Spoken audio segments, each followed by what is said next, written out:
Are you tired of fighting for scraps in a totally crowded market? Well, in this explainer, I'm going to show you how to create your own blue ocean and make the competition completely irrelevant. You know the feeling, right? Shrinking margins, costs going up, it's a constant battle. But what if I told you the real key to winning is to just stop competing altogether? That's where Blue Ocean Strategy by W. Chan Kim and Renee Maubarn comes in. Their core idea is so powerful. Instead of trying to beat your competitors, you create entirely new markets for yourself. Now, to make this super practical, we're going to tackle this like a game. We're going to clear 5 different levels, and each one has its own quests and traps to watch out for. So, let's get started. All right, level 1 is all about mastering the strategy canvas. Just think of this as your mission map. It's a tool that shows you exactly what the current state of play is in your industry. So what you're looking at here is a great example from the wine industry. Along the bottom, you see all the factors the industry competes on. And on the side, you see how much is offered. See those 2 lines? That's the value curve for premium and budget wines. And you can see they focus on totally different things. That right there, that's the red ocean of competition. Okay, here are your first quests. First, I want you to draw your own industry strategy canvas. Second, plot where your business is on that map compared to your competitors. Try to get this done in the next day or 2. And watch out for this common trap, using your own internal jargon. The fix is simple but so important. Use your buyer's language. You've got to see the world from the outside in, not the inside out. Welcome to Level 2. This is all about breaking free. See, to find a blue ocean, you have to stop staring at your direct competitors and start looking at alternative industries and different strategic groups. That's where all the new demand is hiding. The key here is to really understand what alternatives are. We're talking about products that look different but actually serve the same purpose. For example, a restaurant and a movie theater are alternatives for a night out. They're competing for the same goal. So, your next quests are: first, make a list of the alternative industries your customers use to get the same job done that your product offers. And second, really think about why your buyers might trade up to a more expensive option or trade down to a cheaper one. The trap here is just trying to get better within your own little bubble. The real fix is to create something new, a kind of hybrid that combines the best parts of different groups. That's how you capture a whole new slice of the market.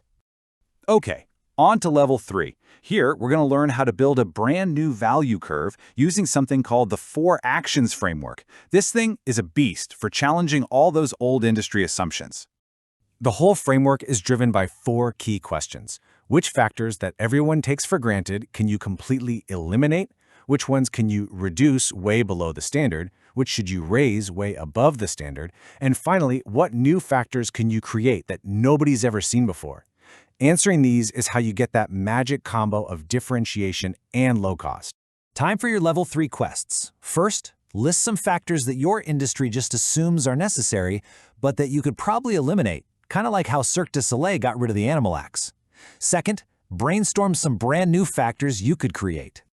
Now, the big trap here is just adding more features, which always drives up your costs. The fix is to be just as aggressive about eliminating and reducing. Subtraction is your friend here. It's the key to a lean, powerful new offer.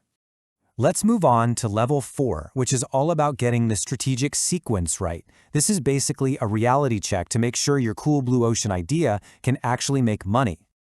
And the order here is absolutely crucial. First, you have to ask, does my idea offer exceptional utility? Is it a must-have? Second, is the price a no-brainer for the mass market? Third, can you actually make a profit at that price?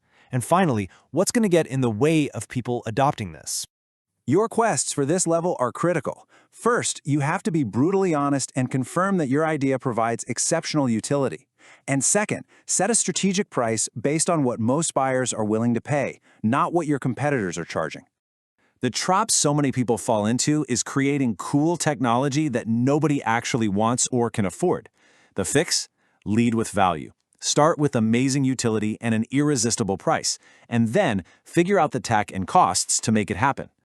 You made it. You're at the final level. You've got this brilliant, viable strategy. But now you have to face the final boss, execution.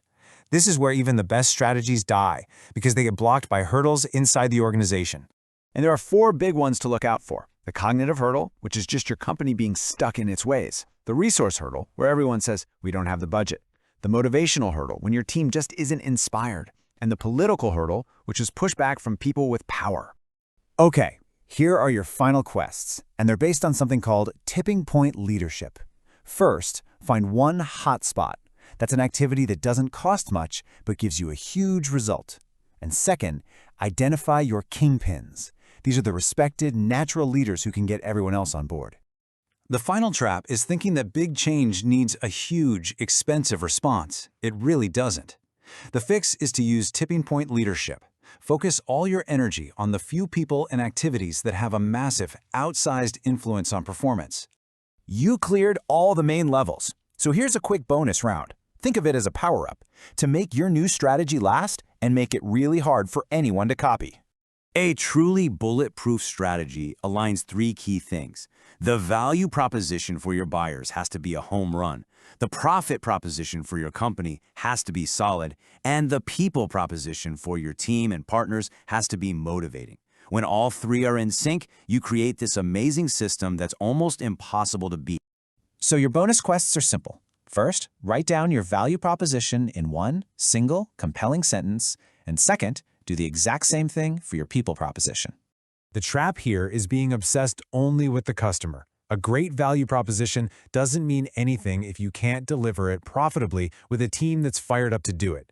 The fix is to intentionally get all 3 of those propositions aligned. All right, checkpoint time. Let's do a super quick, rapid-fire recap of the entire mission. Ready? Okay, here we go. Master your map with the strategy canvas. Reconstruct market boundaries to find new space. Use the 4 actions to build a new value curve. De-risk your idea with the strategic sequence. Overcome hurdles with tipping point leadership. And align your value, profit, and people propositions for the long haul. Look, knowledge is awesome, but action is what really counts. So here is a simple 7-day plan to help you turn all these ideas into a reality. Day 1, draft that strategy canvas. Day 2, list 5 alternatives your customers are using. Day 3, name 3 factors you can eliminate or reduce. Day 4, brainstorm 3 new factors to raise or create. Day 5, test your core idea for utility and price. Day 6, identify 1 kingpin influencer. And Day 7, write your 1-sentence alignment statement. And to help you out with all your quests, I've put all this into a clean PDF and an action worksheet for you. You can find the link for that down in the description or in the pinned comment. If this was helpful for you, please hit that like button, share it with someone who needs to see it, and subscribe for more. Now, I have a question for you.